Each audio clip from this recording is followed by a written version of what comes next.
부흥회 때 많이 하는 그런 내용이잖아요. 야곱의 그 약복강 기도 사건. 야곱이 이스라엘이라고 하는 새 이름을 받는 내용이죠. 이름을 새롭게 주었다는 말은 새 본성을 주시는 거죠. 그동안 야곱이 약속의 땅 밖에서 살았잖아요. 아브라함, 이삭, 야곱 이렇게 언약이 진행되어 오는데 아브라함, 이삭, 야곱은 약속의 후사가 한 사람씩이었잖아요. 근데 이제 야곱의 자녀들에게서는 12로 약속의 후사가 늘어나는 거죠. 근데 그 12이 언약 땅 밖에서 다 이루어지죠. 마지막 아들은 돌아오는 길에 나와서 12이 채워지는데 그 안에 있는 내용들을 이제 그냥 생략하고 지나갔는데 야곱이 형을 피해서 하란으로 갔다가 거기서 네 아내를 얻잖아요. 그 네 아내들이 서로 아들 낳기 경쟁을 하죠. 서로 다투고 아들 낳기 경쟁을 해서 12아들이 이루어지는데 너의 자손이 하늘의 별수와 같이 많으리라고 하셨던 그 약속이 언약 땅 밖에서 이렇게 성취되는 것을 보게 되고 구약 교회의 기초가 된 12로 완성이 된 거죠. 완성이 되고 나서 이제 하나님께서 약속의 씨가 약속의 땅으로 돌아와야 될 때가 된 거잖아요. 이 야곱의 종들과 삼촌 라반의 종들 사이에 갈등이 생기죠. 떠날 때가 됐다는 이야기죠. 하나님께서 라반의 집에서 야곱을 분리해내야 될 때가 된 거죠. 약속의 씨가 약속의 땅에 있어야지 이방 땅에 계속 있어가지고 가나안 땅에 하나님 나라가 이루어질 수가 없잖아요. 약속의 후사인 야곱이 약속의 땅으로 돌아와야죠. 그래야 하나님의 구원 역사가 진행이 될 거 아니에요. 그러니까 이 갈등 구조를 통해서 야곱으로 하여금 하란을 떠날 마음을 갖게 하는 거죠. 나중에 이스라엘 백성들이 애굽에서 430년을 산 후에 출애굽을 할 때도 같은 그런 역사잖아요. 요셉을 알지 못하는 애굽의 왕이 정치를 하면서 계속해서 이스라엘 백성을 박해를 하니까 이스라엘 백성들이 조상들에게 언약했던 그 약속의 땅을 사모하게 되는 거죠. 그래서 애굽을 떠날 마음을 갖게 하고 중보자 모세를 통해서 그들을 애굽에서 인도해 내시잖아요. 그런 것처럼 여기서도 약속의 씨인 야곱으로 하여금 가나안 땅으로 돌아가게 하시는 그런 하나님의 섭리가 있었던 거죠. 그래서 야곱이 약속의 땅으로 돌아오려고 올 때에 하나님의 사자들이 길에서 야곱을 만났다고 그랬어요. 그 사자들을 마하나임이라고 했죠. 두 때의 군대라는 뜻인데 하나님의 사자들이 앞뒤에서 야곱을 호위하는 거죠. 야곱이 형을 피해서 가나안 땅을 떠나다가 루스라고 하는 곳에서 하룻밤 자게 되죠. 돌베개를 베고 자게 될 때 하나님의 사자가 거기 임하시잖아요. 하늘이 열리고 사다리가 놓이고 하나님의 사자들이 오르락내리락 하죠. 야곱과 하나님이 함께 하실 것을 그렇게 보여주신 거잖아요. 야곱 위에 하나님의 그 교제가 항상 열려 있음을 말씀을 보여주는 거죠. 그리고 친히 말씀하시기를 내가 어디로 가든지 네가 어디로 가든지 내가 함께 하겠다. 반드시 네가 이곳으로 돌아오게 하겠다. 이 땅을 너와 네 자손에게 주겠다. 그런 언약을 하시잖아요. 그러니까 야곱이 하나님께서 나를 이 땅으로 다시 돌아오게 하시면 내가 하나님을 10분의 1로 섬기겠습니다 하고 맹세를 하는 거죠. 그래서 그곳 이름을 베델이라고 했다. 베델, 하나님의 집. 하나님이 여기도 계시는구나. 하나님이 여기도 계시는구나. 여기가 하나님의 집. 하늘 문이 열린 곳이잖아요.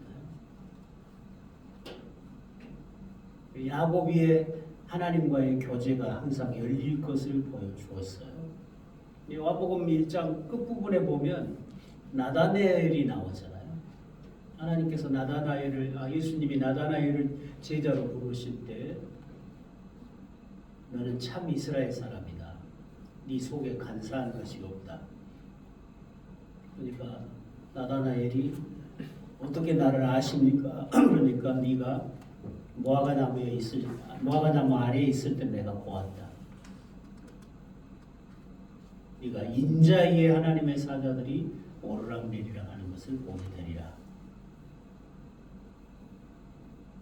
그러니까 이 나다나엘은 무화과나무 밑에서 자기들의 조상 야곱을 생각하고 있었겠죠. 야곱 위에 하늘 문이 열리고 하나님의 사자들이 오르락내리락하고 야곱과 하나님 사이에 교제의 문이 열리고 그런 것을 사모하면서 메시아를 기다렸을 거예요.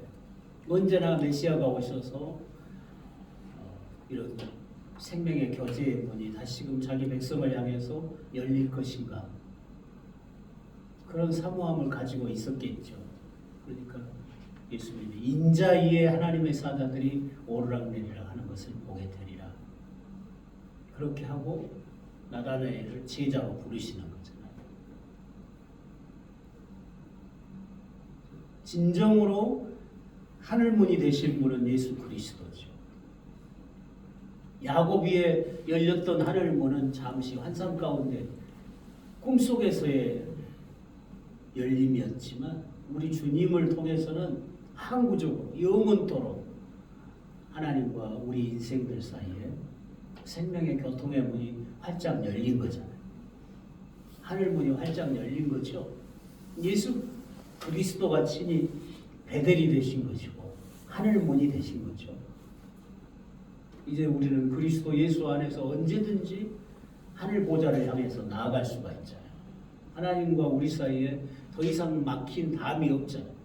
활짝 열려 있는 거죠. 그때도 하나님의 사자가 내가 너와 함께 하겠다고 이루하시고 야곱을 떠나보냈는데 돌아오니까 20년 만에 지금 약속의 땅으로 돌아오는데 여호와의 사자가 이 약속의 씨를 영접하고 있는 거잖아요.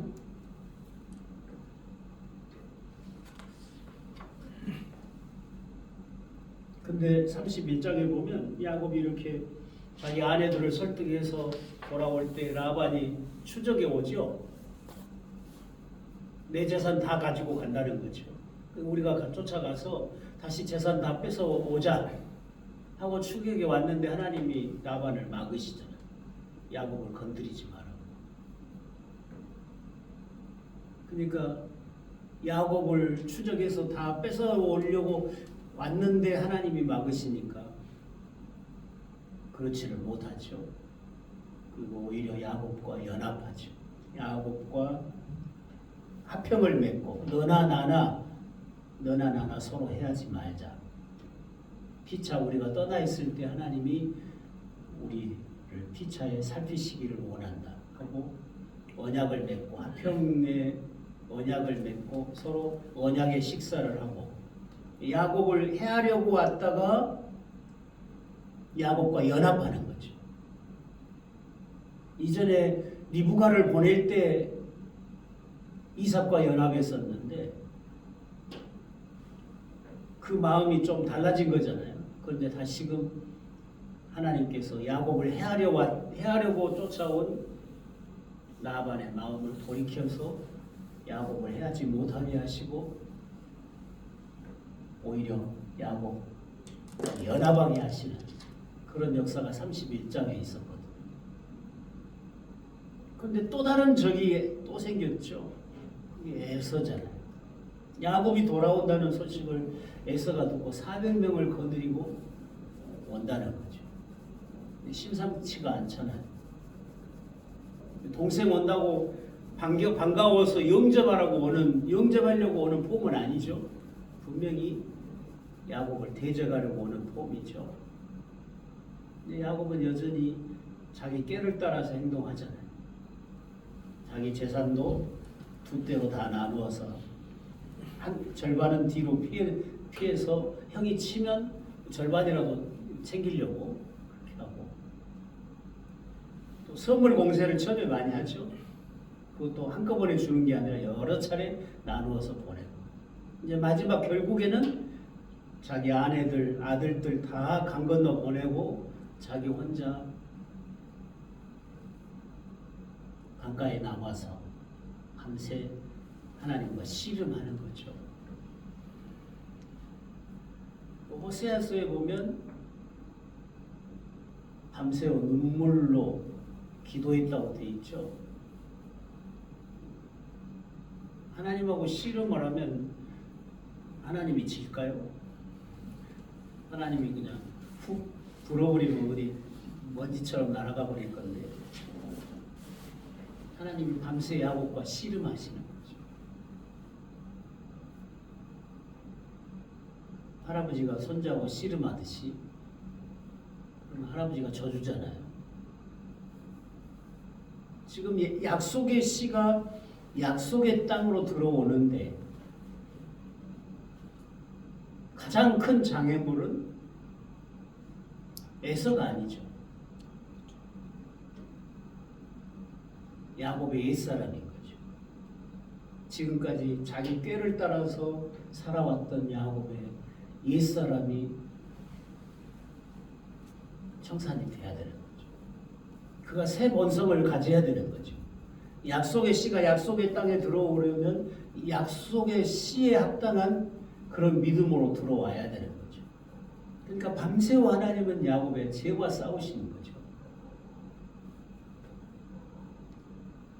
밤새워 씨름하고 하시고, 날이 새려고 해도 야곱이 붙들고 안 놓아주니까 한돛뼈를 쳤다고 그랬죠. 그래서 한돛뼈가 부러졌어요. 그때부터 야곱이 절름발이가 됐는데, 그때부터 지금까지 이스라엘 백성이 그 한돛뼈 부분의 고기는 안 먹었다. 그때부터 지금까지는 언제까지예요? 지금 그날 밤에 씨름이 있었는데 그때부터 지금까지 안 먹었다고 그랬잖아요. 그럼 지금까지란 말이 뭔 말이에요? 야곱이 씨름했던 그날 밤부터 모세가 시내산에서 창세기를 기록하고 있을 때까지를 말하는 거죠. 그래서 창세기를 읽을 때 시내산에서 기록했다는 것을 항상 기억하면서 읽어야 된다는 거죠. 밤새워 하나님께서 야곱의 죄와 싸우시고, 호세아에서도 보면 너 간사한 야곱아, 너 지렁이 같은 야곱아, 그렇게 하거든요. 자기 혈육을 의지하고 자기 꾀를 의지하고 할 때, 그런 의미로 쓸 때는 야곱, 항상 야곱의 이름이. 그런데 하나님의 새로운 은혜의 역사로 그가 새롭게 언약의 백성으로 새롭게 태어난 것을 말할 때는 이스라엘. 성경을 보면 야곱이라고 했다가 이스라엘이라고 했다가 그게 계속 교차되어서 사용되거든요. 야곱의 인간성 그런 걸 말할 때는 너 야곱, 너 간사한 야곱, 지렁이 같은 야곱. 그런데도 마지막까지 하나님의 언약을 붙잡고 내가 살 길은 하나님밖에 없다고 신실하게 하나님만을 붙잡고 하나님으로부터 복을 받는 그런 모습, 그게 이스라엘이죠. 하나님과 겨루고 이긴 거죠. 인생이 하나님을 이기는 방법이 어떻게 이기겠어요? 이길 방법이 없죠. 언약을 끝까지 붙잡는 방법이죠. 하나님은 자기가 약속한 것을 결코 자기가 깨지 아니하시잖아요. 내가 약속을 믿고 붙잡으면 하나님이 응답 안 하실 수가 없는 거죠. 하나님 약속인데, 하나님의 자기 이름이 걸려있는 약속이잖아요. 그러니까 우리도 기도할 때 하나님의 약속을 붙들고 기도해야 되는 거죠. 그렇게 해서 야곱이 새 이름을 받고 새 본성을 가지고 가나안 땅으로 들어오는 거죠. 요단강 그 강 야복강을 건너서 가나안 땅으로 들어오죠. 또 야곱의 죄가 해결이 되니까 에서가 해결이 되죠. 400명을 거느리고 왔는데 에서가 동생을 치지 않잖아요. 둘이 옳사앉죠. 야곱이 뭐라고 그러네요? 뭐라고 그래요? 내가 형님을 만나니 하나님을 뵌 것 같다. 나와 하나님과의 관계가 온전히 회복된다면 사람과의 관계도 해결이 되는 거잖아요. 그렇게 해서 야곱이 약속의 땅에 들어오게 되는 거죠. 오늘 우리도 그리스도의 나라, 그리스도의 백성 들어오는 길은 주님의 십자가에 연합하는 길밖에 없잖아요. 내 옛사람이 십자가에 못 박히는 길 외에는 다른 길이 없죠. 내가 죽지 않고는 살 길이, 다시 살 길이 없는 거잖아요. 그리스도의 죽음에 연합하지 않고는 주의 나라를 기업으로 얻을 방법이 없는 거죠.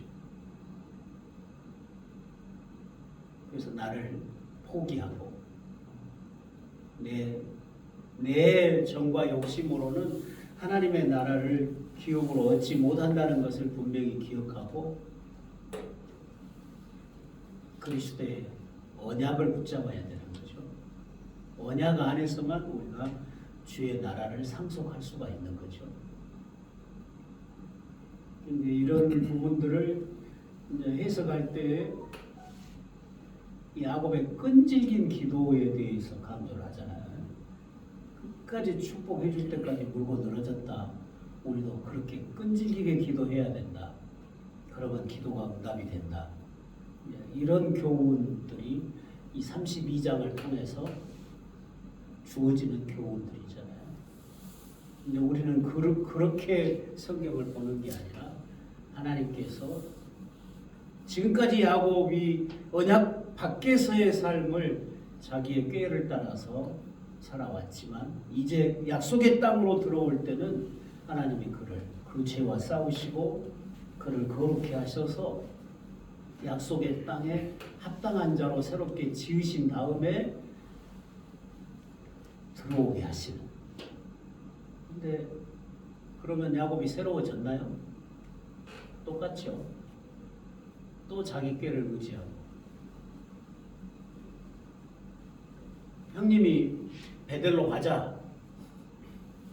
이제 우리가 서로 화해했고 했으니까 베델로 가자 그랬는데도 아직도 뭐 형님이 무서운 거예요. 저 형님이 언제 마음이 변해가지고 나 칠지 모르고 내 거 다 뺏어갈지 모르니까 형님 무서워서 못 따라가거든.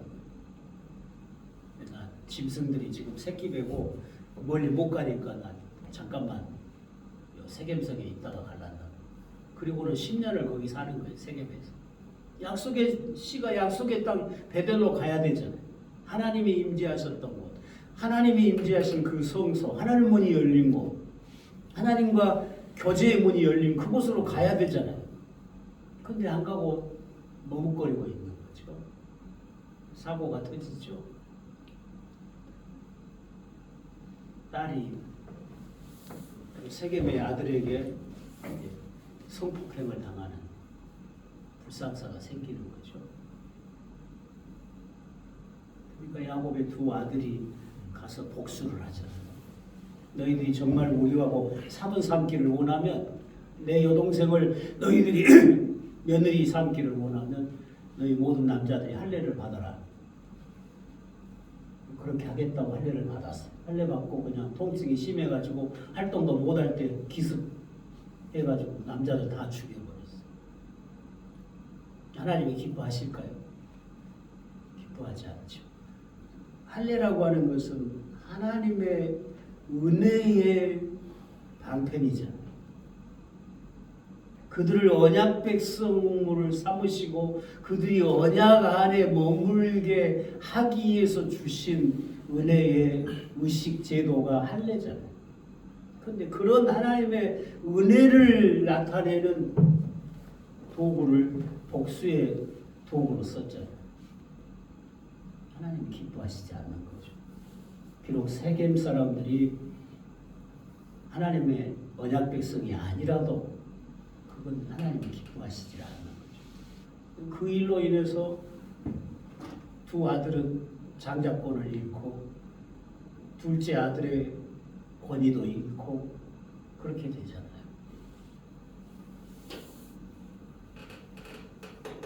하나님의 말씀이나 하나님의 은혜의 방편들을 우리가 우리의 유익을 위해서 인용해 먹는 것은 하나님 앞에 심히 합당하지 못하는 거죠. 오늘날도 목회자들이 말씀을 자기 유익을 따라 이용해 먹는 일이 많잖아요. 자기를 변호하기 위해서 자기가 옳다는 것을 말하기 위해서 하나님의 말씀을 이용하면서 말하는 경우가 많죠. 근데 둘이 싸우는데 둘 다 서로 자기가 옳다고 그러거든요. 말씀을 따라 맹세하면서. 사람이라는 게 루터가 그랬어요. 사람은 다 자기에게로 구부러져 있다. 모든 인생은 다 자기 편이죠. 어떤 분쟁이 생기면 상대방 편 든 사람 없어요.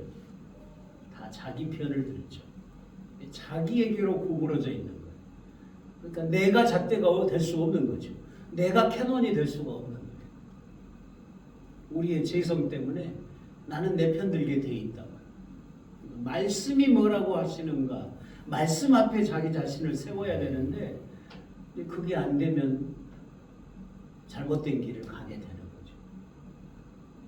그래서 우리가 나 자신을 날마다 복종시키면서 말씀 앞에 바로 서도록 말씀의 자로 나 자신을 바르게 살피는 그런 삶을 게을리 하지 않아야 되는 거죠.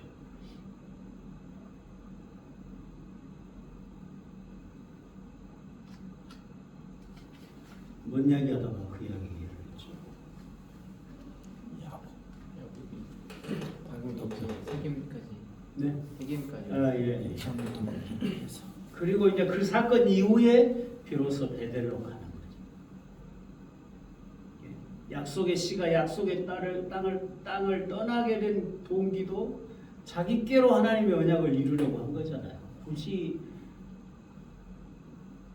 눈먼 아버지를 손에다가 털가죽 붙여가면서까지 안 속여도 하나님이 이미 선언하셨잖아요. 태어나기 전부터 큰 자가 작은 자를 섬기리라.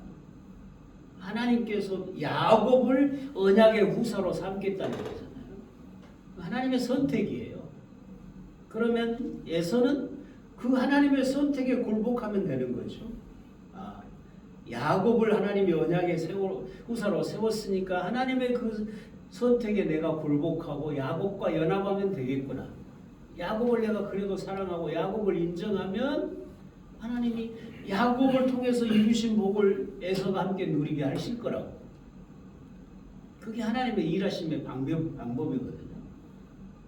하나님이 아브라함을 세운 것도 이방인까지라도 아브라함과 연합하면 아브라함의 복을 함께 받게 하시려고 아브라함을 택하신 거거든요. 근데 에서가 그걸 못하고 20년 동안 복수의 칼을 갈았던 거죠. 야곱이 약속의 땅으로 돌아오는데 30년이 걸린 거죠. 30년.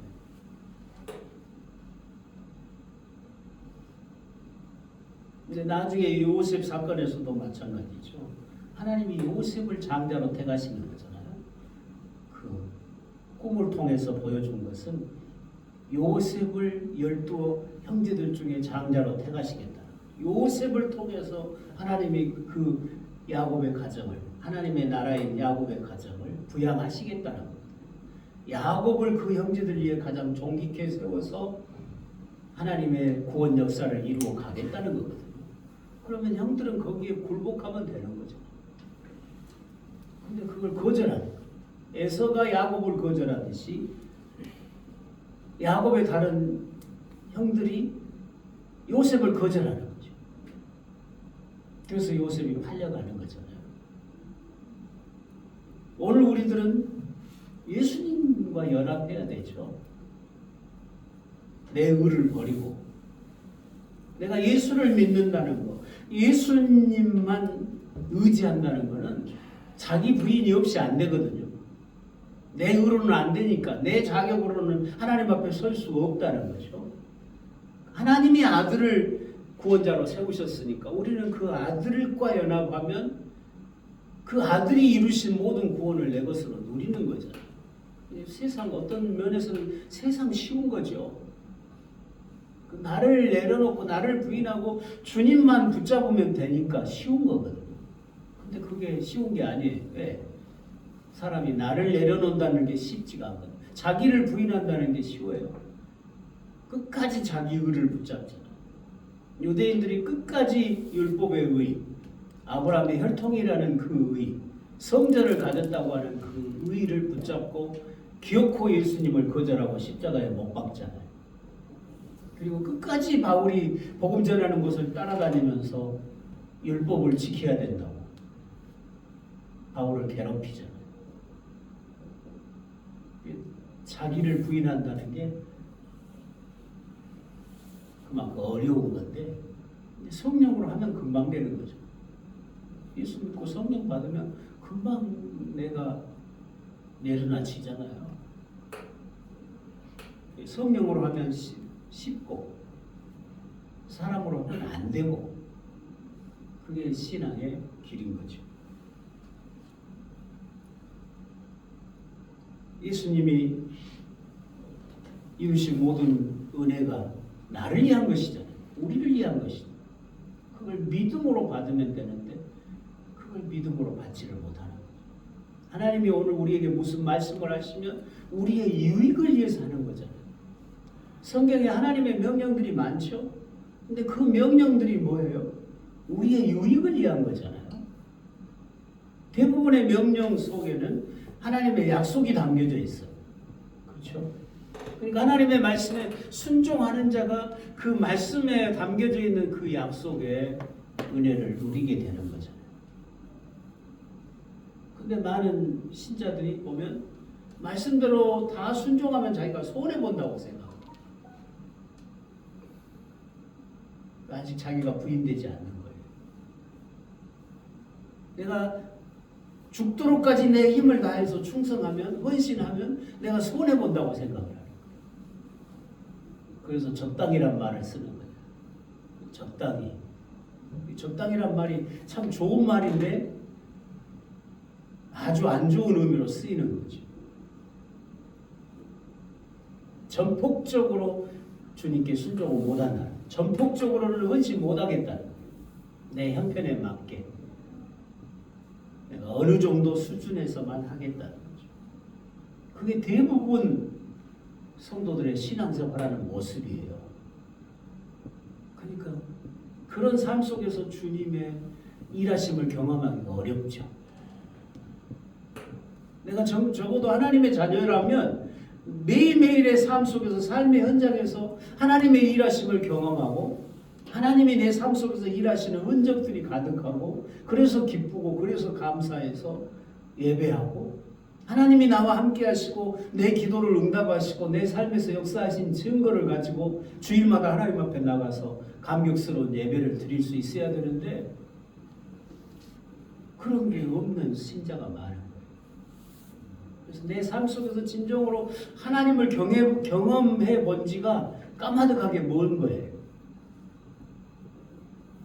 그러니까 힘이 없는 거죠. 기쁨이 없는 거죠.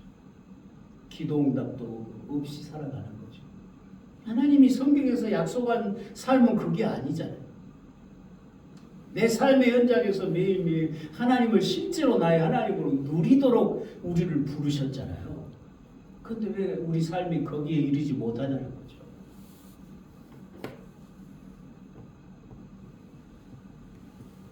전폭적인 신뢰와 순종이 없는 거예요. 어제 오후에 마치고 우리 교회 집사님 한 분이 목사님 저 상담 좀 하고 싶어요 그러더라고요. 그냥 갑시다 그러고 이제 하우스에서 한참 이야기했는데 요즘에 두렵다. 자신이 막 어디 가서 그냥 갑자기 죽을 것 같은 거예요. 두렵고 불안하고. 무엇이 그렇게 불안하시냐고. 하나님 믿으시냐고. 예수 믿으시냐고. 하나님이 우리가 죄인 되었을 때, 원수 되었을 때 자기 아들도 아끼지 않고 주셨지 않냐고. 하나님이 자기 아들을 내어주시는 사랑 가운데서 우리 아버지가 되신다.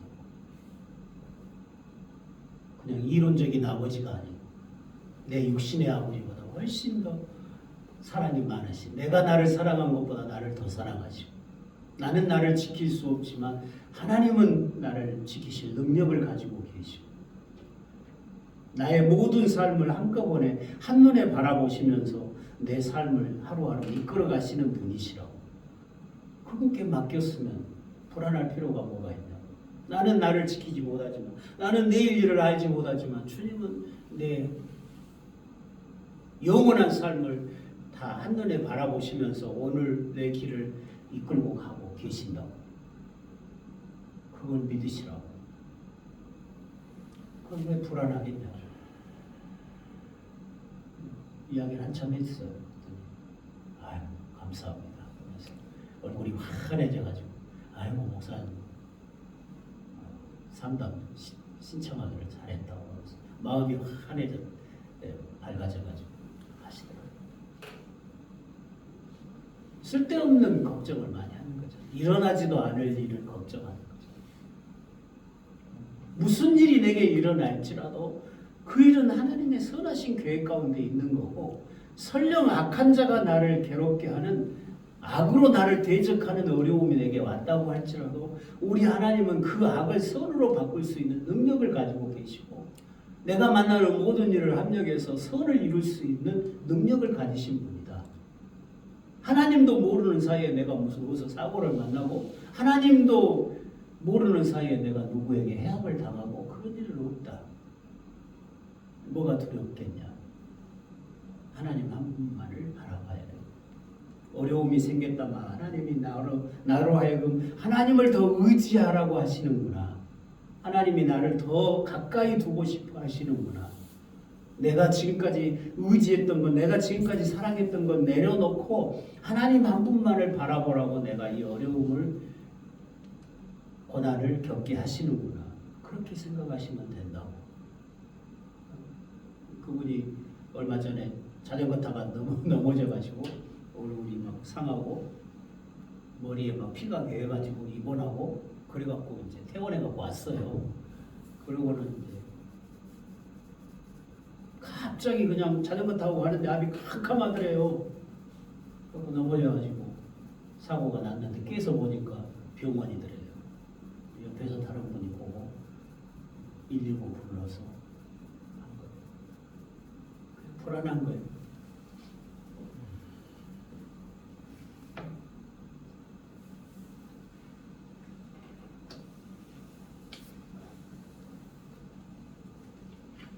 주님만을 의지하고 주님만을 사랑하는 자가 마지막 승리자가 되는 거죠. 우리도 내 지혜로 살려고 하지 말고 주님은 나에게 뭐라고 말씀하시는가? 주님께 묻고 주님 뜻을 따라가면 마지막 승리자가 되는 거죠. 오늘보다 내일이, 내일보다 우리의 미래가 더 소망이 있게 되는 거잖아요. 그러니까 한 걸음 한 걸음, 오늘 내가 걷는 발걸음이 주님과 함께 걷는 발걸음이면 그게 만족인 거죠. 환경 안 바뀌어도 내게 무슨 내가 바라는 그 어떤 것이 이루어지지 않아도 그것을 초조해야 할 필요는 없잖아요. 하나님의 선하신 계획 가운데 있으니까 그걸 우리가 걱정할 필요가 없죠. 우리가 목회 현장에서도 많은 목회자들이 초조해요. 부흥이 안 된다고, 교회가 성장하지 못한다고 초조해요. 초조할 필요가 없죠. 내가 오늘 내게 주어진 사명에 최선을 다하고 있다면 오늘 내가 뿌린 씨앗들이 언젠가는 내 당대에 열매를 보지 못할 수도 있어요.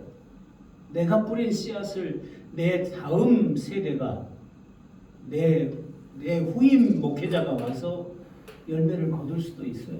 그건 하나님의 영역이에요.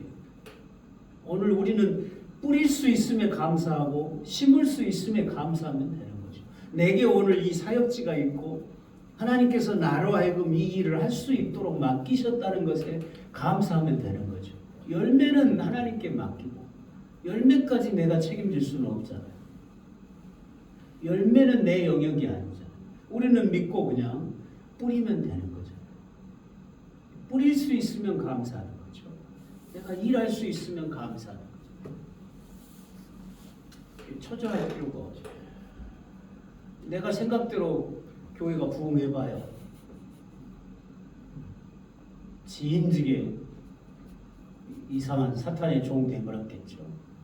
교만해질 대로 교만해져가지고 주의를 안 하고 있겠죠. 자기 왕국을 세우겠죠. 수없이 많은 목회자들이 자기 왕국을 세우고 있죠.